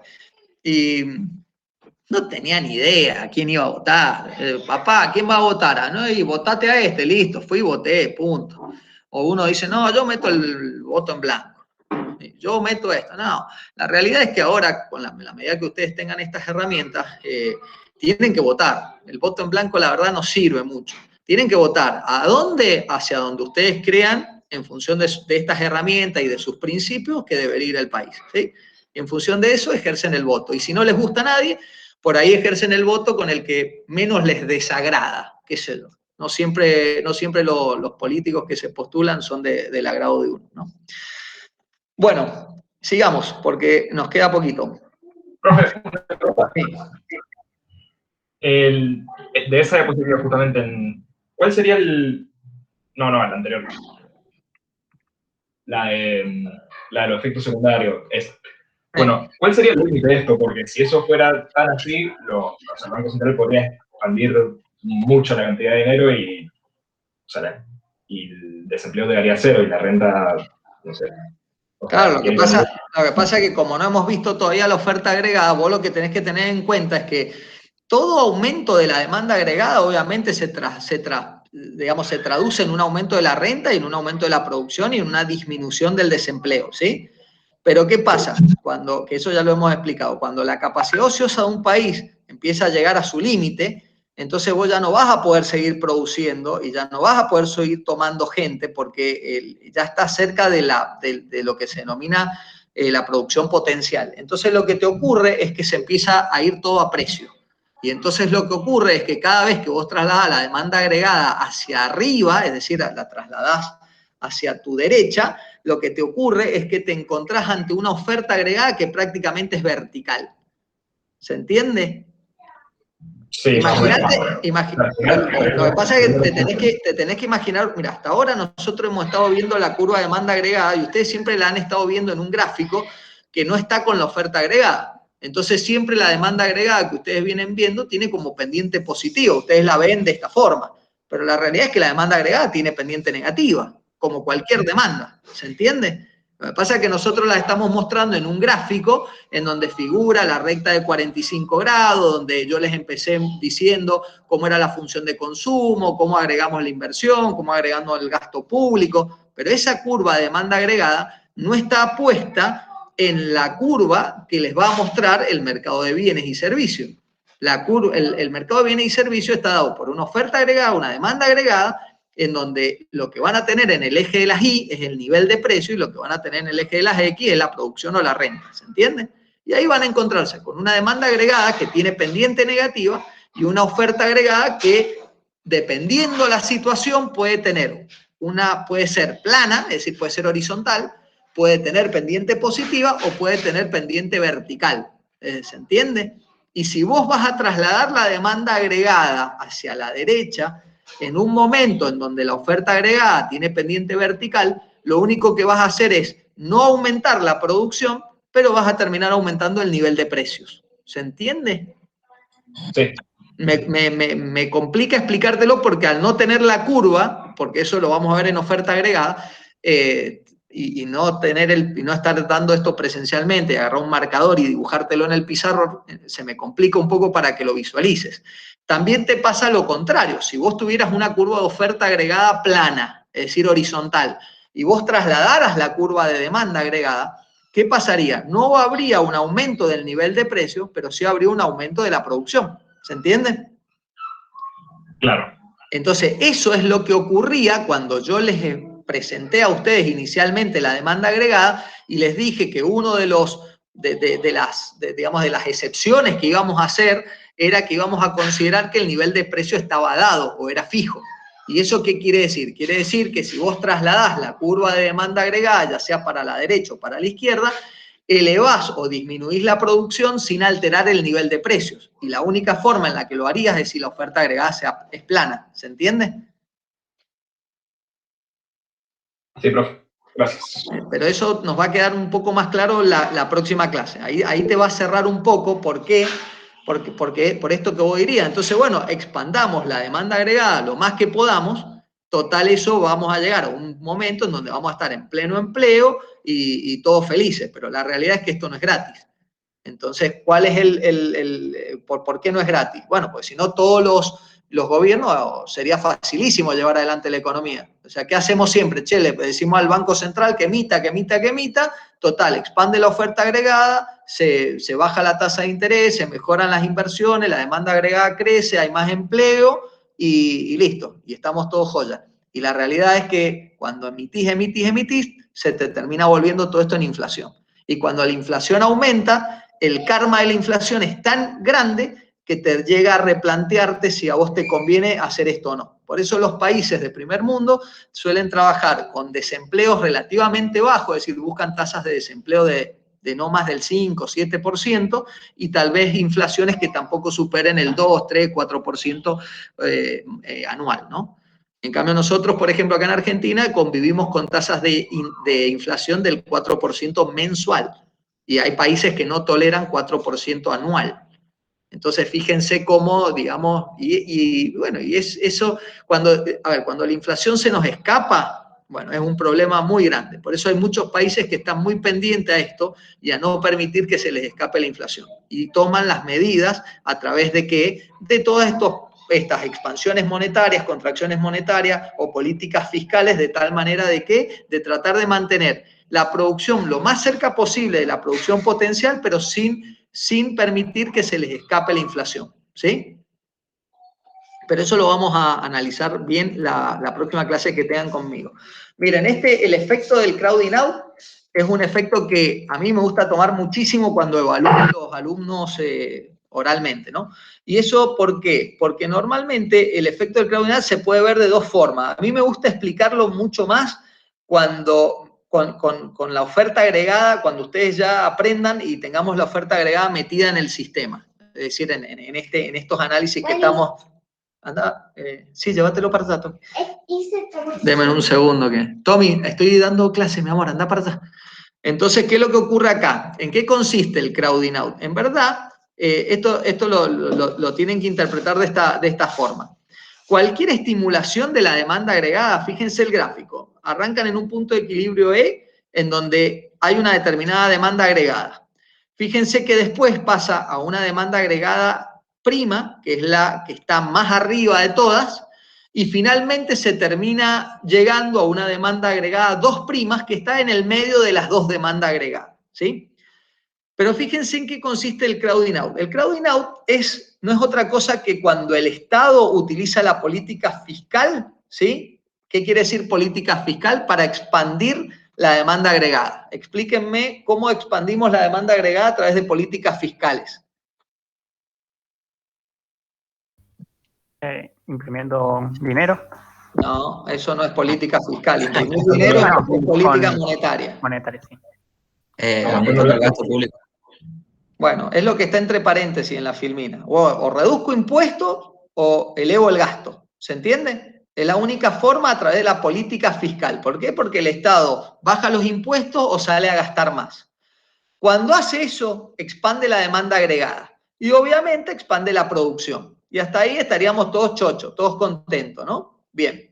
Pero ¿qué es lo que ocurre con el aumento de la demanda agregada? Cuando la demanda agregada, digamos, se expande, una de las cosas que después yo les voy a mostrar, a mí me gusta explicarlo de otra forma, el crowding out, pero no interesa. Lo que ocurre en verdad es que cuando ustedes dibujan la curva de demanda agregada y la de oferta agregada, ¿sí? Lo que tiende a ocurrir acá es que aumenta el nivel de precio. Es decir, cuando la demanda agregada se traslada hacia la derecha, lo que ocurre es que el nuevo punto de equilibrio está más arriba en un aumento de producción, pero también en un aumento del nivel de precios.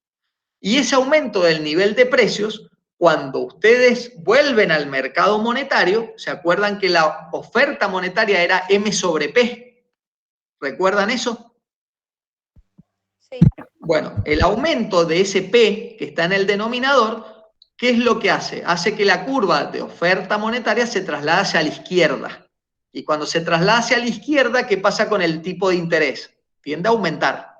Cuando el tipo de interés tiende a aumentar, las inversiones tienden a disminuir y la demanda agregada tiende a disminuir. Y eso es lo que se ve en esta curva. Primero arranco con una determinada demanda agregada, a través de una política fiscal salgo a gastar más como Estado o salgo a bajar los impuestos, entonces estimulo la demanda agregada y se va para arriba la demanda agregada. Pero hay un efecto de compensación que se debe a que cuando la demanda agregada sube, ¿sí?, los niveles de precio tienden a aumentar, ese nivel de precio impacta en el mercado monetario, mueve la curva de oferta monetaria hacia la izquierda, sube el tipo de interés, bajan las inversiones y la demanda agregada cae. En la conclusión final es que la demanda agregada igual aumentó, pero fíjense cómo cambió la composición de la demanda agregada. La demanda agregada, la nueva, la final, se compone con mayor gasto público y con menores inversiones. Fíjense, ¿tiene lógica eso?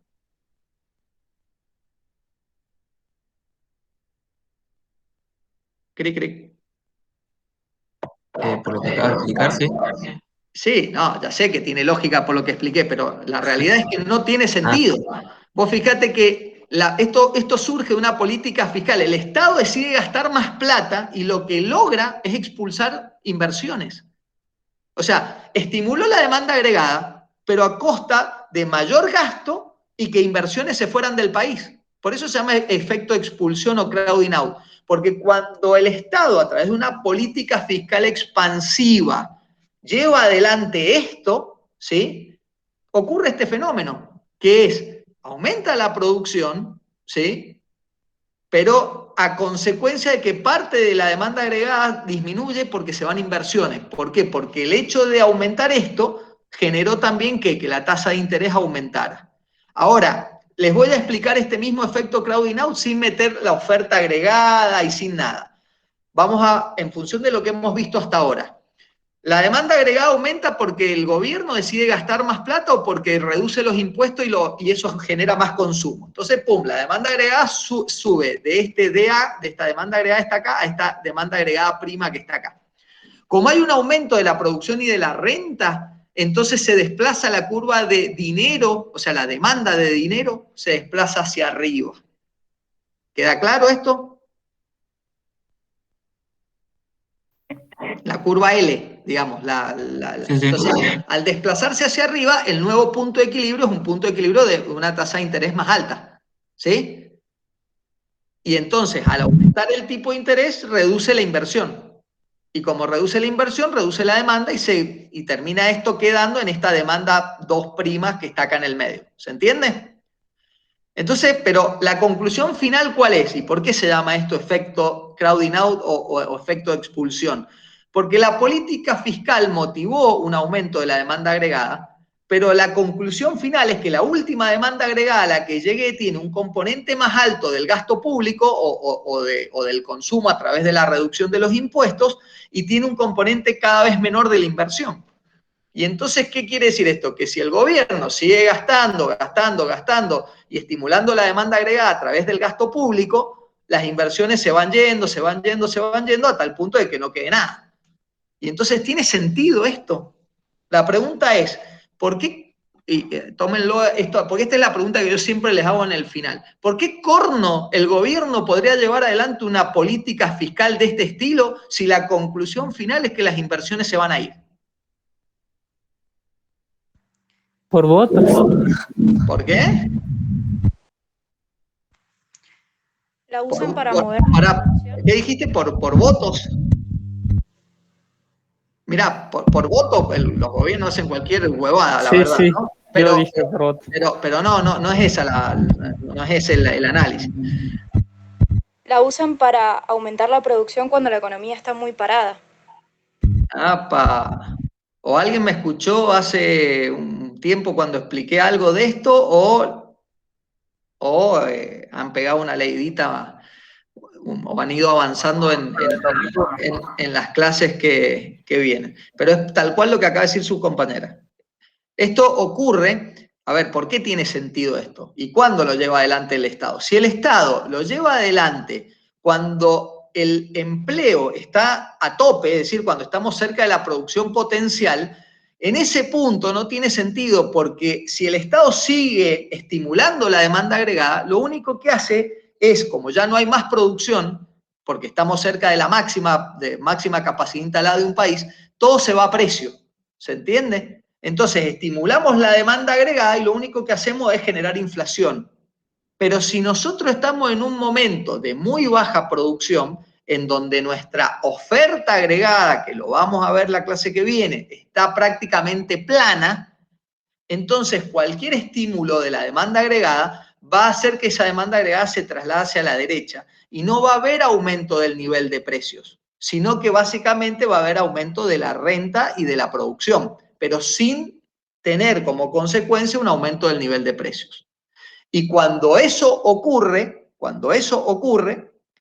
no estaríamos ante la situación de tener un aumento de ¿cómo se llama? No tendríamos una expulsión de las inversiones.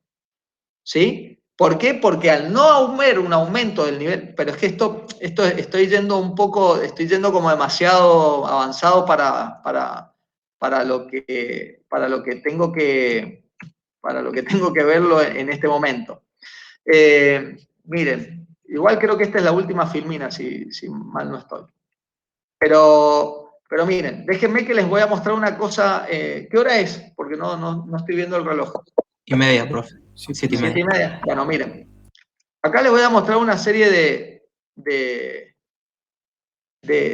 cosas que ya hemos hablado, ¿no? Fíjense esto, combinación de políticas. Tanto la política fiscal como monetaria provocan un aumento de la producción y del empleo, pero producen diferentes efectos en la composición de la demanda agregada. Una expansión monetaria, al reducir el tipo de interés, provoca un aumento de la inversión. Una expansión fiscal provoca una subida de los tipos de interés y una reducción de la inversión. ¿Se entiende? Cuando se endurece tanto la política monetaria como la fiscal, el Banco Central y el gobierno están frenando la economía a fondo. Tomarían esa medida en una economía en la que la producción estuviese en su valor potencial y la inflación sea elevada. Eso que está ahí es fundamental. Cuando un país está muy cerca de su digamos, valor de producción máximo y empieza a notar que empieza a tener inflación, normalmente el país lo que tiende a hacer es enfriar la economía. Es decir, ¿qué hace? Dice, yo tengo tengo muy bajo desempleo. pero empiezo a notar que si yo sigo estimulando la demanda agregada, se me va todo a precio, es decir, se me va a empezar a aumentar la inflación. Entonces, ¿qué es lo que buscan? Enfriar la economía. ¿Y cómo lo hacen? Toman todas las medidas contrarias. Es decir, toman medidas para que, para que no aumente la demanda agregada. Entonces, te van a aumentar los impuestos, probablemente el gasto público disminuya, ¿sí? O todo lo contrario, lo que va a pasar es que desde el punto de vista monetario, ¿sí? Se va a buscar que aumentar el tipo de interés para que bajen las inversiones, ¿se entiende? Es decir, lo que se va a buscar de alguna manera es desestimular la demanda agregada. ¿Por qué? Porque si la seguimos estimulando cuando ya estamos cerca de un nivel de producción máximo, lo único que vamos a ocurrir es llegar a inflación, ¿sí? De hecho, esto fue una de las cosas que quiso hacer Macri, ni bien asumió. La diferencia es que tenía una inflación muy alta, quiso enfriar la economía, pero la Argentina no estaba en un punto de producción potencial. Estaba en una situación bastante complicada porque había bastante desempleo y al mismo tiempo había mucha inflación. Entonces estaba en una situación que era una porquería. ¿Por qué? Por un lado, si enfriaba la economía para que la inflación no se disparara, generaba más desempleo y no estaba en un nivel bajo de desempleo, estaba en un nivel relativamente alto. Entonces iba a generar un descontento aún mayor, porque iba a generar más desempleo. Pero si por el otro lado no frenaba el consumo de la economía, iba a generar probablemente un poco más de empleo, pero se iba a ir todo a inflación. Entonces íbamos a terminar de alguna manera aumentando. Si el gobierno, no sé, lo agarró con un 30% de inflación, probablemente se le iba a empezar a escapar la inflación a niveles, digamos, muchos mayores. ¿Se entiende? Entonces, si ustedes me preguntan cuál hubiera sido la solución óptima, ¿qué creen ustedes?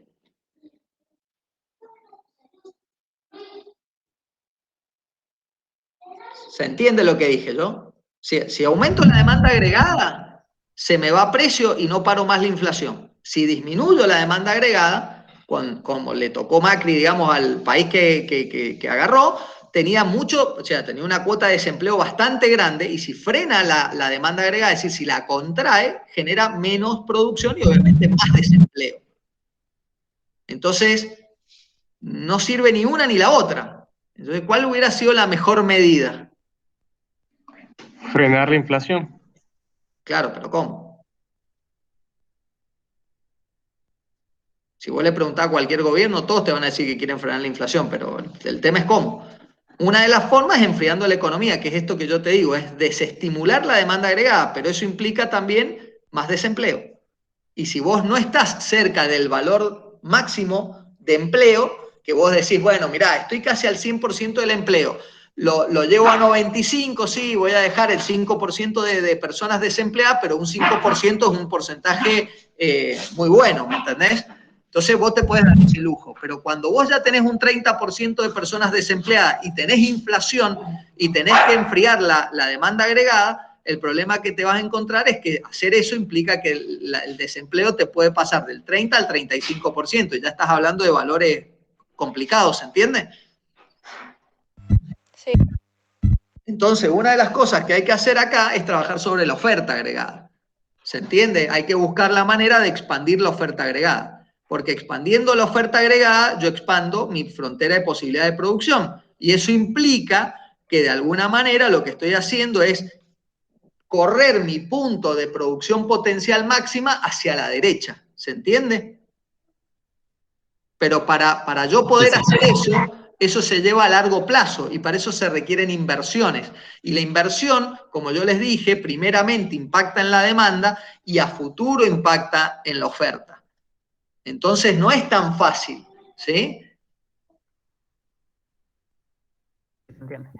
Pero ya lo vamos a ver, esto les va a quedar mucho más claro la clase que viene, ¿sí? Bueno, estas son cosas que ya hemos estado conversando. Miren, yo les voy a mostrar una sola cosa. Me voy a adelantar un poco a algo. Denme un segundo. Que no lo tengo. A ver, van a tener que aguantar un segundo.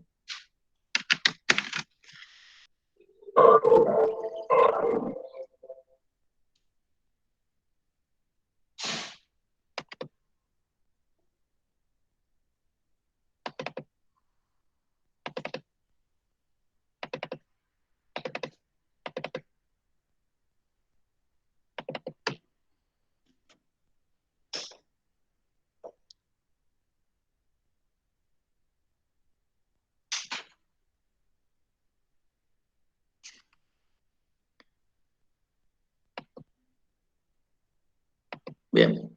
Ahí están viendo la presentación, ¿no? Sí, sí. Miren, no les voy a explicar todo esto, o sea, no les voy a explicar cómo llego a esto. Imagínense esa curva de oferta agregada, ¿sí? Ya después vamos a entender qué es keynesiano, qué es intermedia, qué es clásica. Todo eso lo vamos a estudiar, lo vamos a ver en la próxima clase.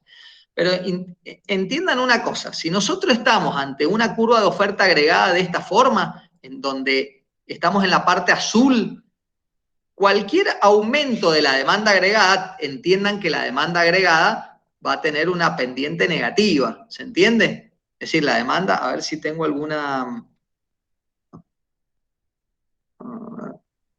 Miren, ahí sería ese típico caso. Tengo la oferta agregada que es plana y la demanda agregada que tiene la pendiente negativa. ¿Queda claro? Solo va a aumentar la producción.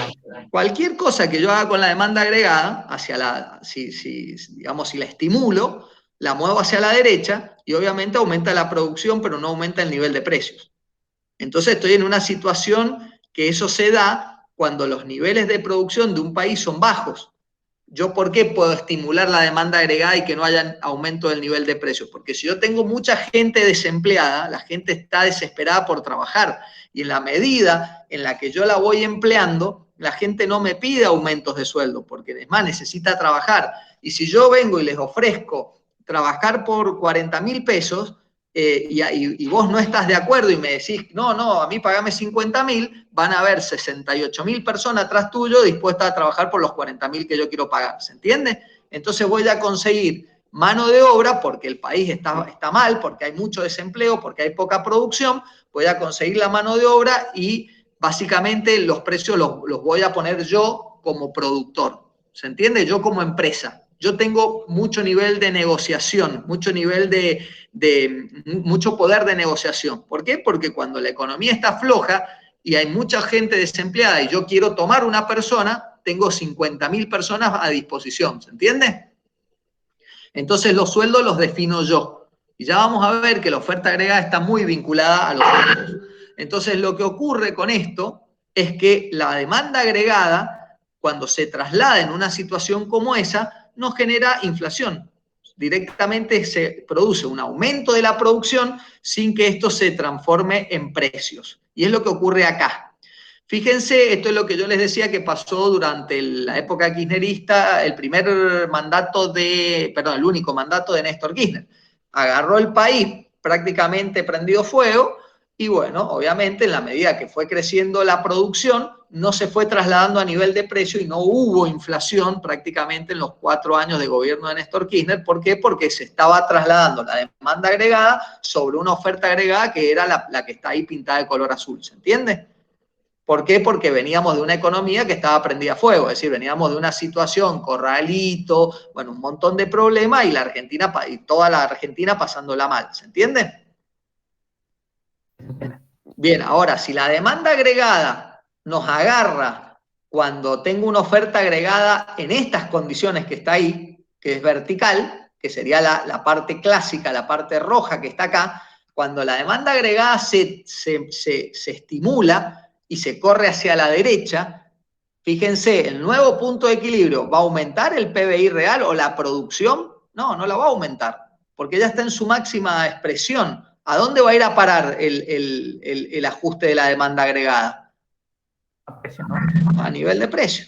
Y ese ajuste de nivel de precio es el que yo les explicaba recién en el crowding out, que es lo que va a ir a modificar el denominador de la curva de oferta monetaria y va a hacer que la oferta monetaria se traslade, cambie el tipo, la tasa de interés, cambien las inversiones, etc. ¿Entiende? Pero ahora estoy en condiciones de mostrarle una cosa. El gobierno aplica el crowding out cuando estamos en la situación que le tocó vivir, por decirle de una manera, a Néstor Kirchner. ¿Por qué? Porque al estar en esta zona de acá, es decir, estar en esta línea azul, vos estimulás la demanda agregada y la estimulás con gasto público, porque si el Estado la está pasando muy mal, es decir, si venimos del corralito y que está el país medio prendido fuego, la gente se imaginan que no tiene plata. Entonces, ¿quién tiene que cortar con la inercia? Porque la inercia es que el país está estancado. O sea, cuando ustedes ven un ciclo económico, estamos en pleno valle. ¿Y cómo hacemos para que la bola empiece a subir por el valle de a poco? Y alguien tiene que romper la inercia. Y el que la rompe normalmente es el Estado. ¿Y cómo la suele romper? A través del gasto. Entonces, pero ustedes dicen, bueno, pero el Estado también va a estar quebrado. Claro, entonces normalmente lo que hace el Estado es, se financia de alguna forma, pide guita, pide un crédito internacional, habla con el Fondo Monetario, con el Banco Mundial, de alguna manera busca guita. Y con esa guita la inyecta en la economía, tratando de ¿qué? De estimular la demanda agregada. ¿Y cómo la inyecta? Haciendo, como les digo, un puente, un túnel, puerto, la invierte en, no sé, en todas cosas que generen un movimiento de la economía. Entonces, cuando la economía empieza a caminar, la demanda agregada se empieza a mover hacia la derecha y se empieza a aumentar la producción, se empieza a aumentar el empleo, ¿sí? Pero al mismo tiempo no aumentan los niveles de precio. Y entonces el crowding out ahí sí funciona, porque al no aumentar el nivel de precio, ¿qué creen que va a pasar con la curva de oferta monetaria? ¿Se va a trasladar? No. Si no se traslada, ¿qué pasa con el tipo de interés? Con la tasa de interés. No cambia. Y si no cambia, ¿qué pasa con las inversiones? Tampoco cambia. Entonces ahora estamos ante una política fiscal expansiva que no genera expulsión de las inversiones. Y entonces entienden por qué tiene sentido el crowding out y por qué lo estudiamos, porque solamente es útil cuando estamos en esta situación en donde la oferta agregada está pintada de color azul. Porque si la aplicamos cuando está en la parte que está pintada de color violeta, el aumento de la demanda agregada implica no solo un aumento de la producción, sino también un aumento del nivel de precios. Y cuando aumenta el nivel de precios, en el mercado monetario aumenta la tasa de interés. Y entonces empieza este proceso de expulsión de inversiones, ¿se entiende? Y si lo hacemos cuando estamos parados en la parte clásica, es para tirarnos un tiro, porque estamos estimulando la demanda cuando ya estamos en plena producción. Acá lo que tenemos que hacer es estimular la oferta. Tenemos que ver cómo hacemos para que esta línea que está acá se corra hacia la derecha, ¿se entiende? Cuando yo mejoro la tecnología o cuando yo generé inversiones que a largo plazo me van a estimular la oferta agregada, esta línea que está acá se mueve hacia la derecha. Y entonces ahora una demanda agregada que podía estar cortando la curva de oferta agregada acá, cuando la oferta agregada se traslade hacia la derecha, obviamente va a bajar el nivel de precios. Acuérdense de una cosa, cuando la curva de oferta agregada se traslada a la derecha genera doble impacto positivo. Aumenta la producción y baja el nivel de precios. Cuando la curva de oferta agregada se traslada hacia la izquierda, doble impacto negativo. Disminuye la producción y aumenta el nivel de precios. ¿Se entiende? En cambio, cuando la demanda agregada se traslada hacia la derecha o hacia la izquierda, tiene un efecto positivo y uno negativo. Si se expande, normalmente aumenta la producción, pero aumenta la inflación. Si se contrae, normalmente baja la inflación, pero al mismo tiempo baja la producción y aumenta el desempleo. ¿Queda claro? Sí, profe. Entonces entiendan por qué se estudia el crowding out, porque si no, no tiene sentido. ¿De qué nos sirve que el Estado tenga una política fiscal activa, expansiva, que termine expulsando las inversiones? No tiene sentido. Ahora, sí tiene sentido cuando el país está parado, está prendido fuego, porque alguien tiene que mover la pelota y no va a ser la gente, porque la gente está asustada. ¿Se entiende? No sabe si va a tener trabajo mañana, no sabe si la plata, si va a llegar a fin de mes. Entonces el que tiene que dar el primer paso y cortar con la inercia es el Estado, aunque se tenga que endeudar. Y una vez que empieza a mover esto y que la demanda agregada empieza a estimularse, tiene que de alguna manera empezar a cortar ese gasto y a permitir que, como ya empieza a aumentar la renta, entonces se vuelca parte de esa renta a consumo, ¿se entiende? Entonces empieza a aflojarle, empieza a estimular igual la demanda agregada, pero en vez del estímulo ser por el gasto público, empieza a ser por el consumo de la gente. Porque acuérdense que si el país está prendido fuego, el gobierno también está prendido fuego. Y las cuentas fiscales deben ser un desastre, debemos tener un déficit fiscal impresionante. Entonces tampoco podemos darle al gasto público porque en algún punto tenemos que empezar a corregir las cuentas fiscales, ¿se entiende? Pues se entiende. Bueno, entonces hay que estimular la oferta. Bueno, sí, lo que pasa es que cuando el país está prendido fuego es muy complicado estimular la oferta porque perdiste credibilidad en todos lados. Si un país está prendido fuego, normalmente es porque las políticas económicas que tuvo ese país o la calidad de políticos que tuvo son un desastre. Entonces vos, como empresario o como multinacional, ¿vas a ir a meter guita a Argentina o la vas a ir a poner en Uruguay, en Chile, en otro país en donde las cosas se hacen con otro tipo de seriedad? ¿Se entiende? Entonces es muy complicado atraer inversiones cuando el país está prendido fuego. ¿Se entiende? Sí, se entiende. Entonces, bueno, cuando las reglas de juego son claras, cuando el país muestra que no importa si pasa un gobierno a otro, el país tiene un sentido de pertenencia y va hacia una finalidad en común, no importa si el gobierno es macrista, peronista, radical, kirchnerista o lo que sea. Bueno, con el correr de los años, las empresas ven que existe una seguridad jurídica importante y se animan a invertir. Pero cuando viene un gobierno y borra con el codo lo que el gobierno anterior escribió con la mano, entonces ahí se empieza a complicar. No hay seguridad jurídica y nadie invierte. Y encima, ante la corrupción y ante las malas decisiones que se toman, un país que se prende fuego, la única forma de empezar a correr es a través de un efecto de crowding out. Pero entiendan que si el país está prendido fuego, en algún punto estimular la demanda con el gasto público va a tener que cortarse.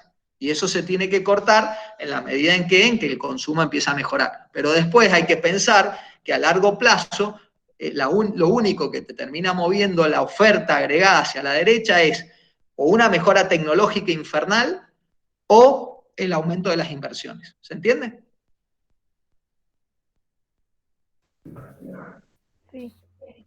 Bien, bueno chicos, esto obviamente me adelanté un poco, esto es parte de lo que vamos a ver la clase que viene, pero quiero que entiendan por qué, digamos, estudiamos algunas cosas, ¿sí? O sea, a mí lo que me interesa no es que ustedes me repitan, porque esto me pasa mucho en los finales cuando los tomamos, digamos, a los chicos que no promocionan, les pregunto por el efecto del crowding y todos me lo explican, ¿sí? Y cuando yo les digo, bueno, ¿y para qué sirve esto? Y se me quedan mirando. Y claro, porque no entienden el sentido, o sea, entienden lo que leyeron del libro para explicármelo, pero cuando yo les digo, ¿para qué lo estudiaste? O sea, ¿cuándo lo aplicamos? Porque ¿cuál es el sentido de que el gobierno gaste y que las inversiones se vayan? No entiendo, ¿para qué haríamos una cosa como esa? Entonces, en verdad, ocurre que tiene un sentido en la parte de la línea azul, porque ahí, en ese periodo, mientras el gobierno gasta, en verdad no se van las inversiones. ¿Por qué? Porque al no aumentar el nivel de precio, no se modifica el mercado monetario y, por lo tanto, no se altera la tasa de interés. ¿Se entiende? Bueno, si hay alguna duda, chicos, me avisan, y si no, hasta acá llegamos.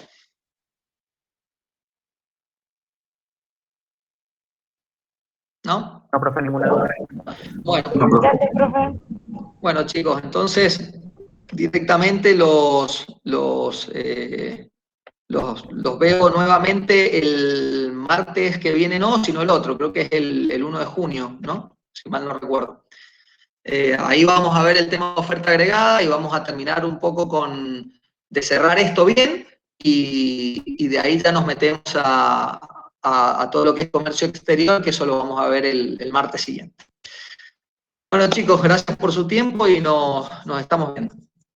Nos vemos, profe, gracias. Buen fin de semana. Igualmente.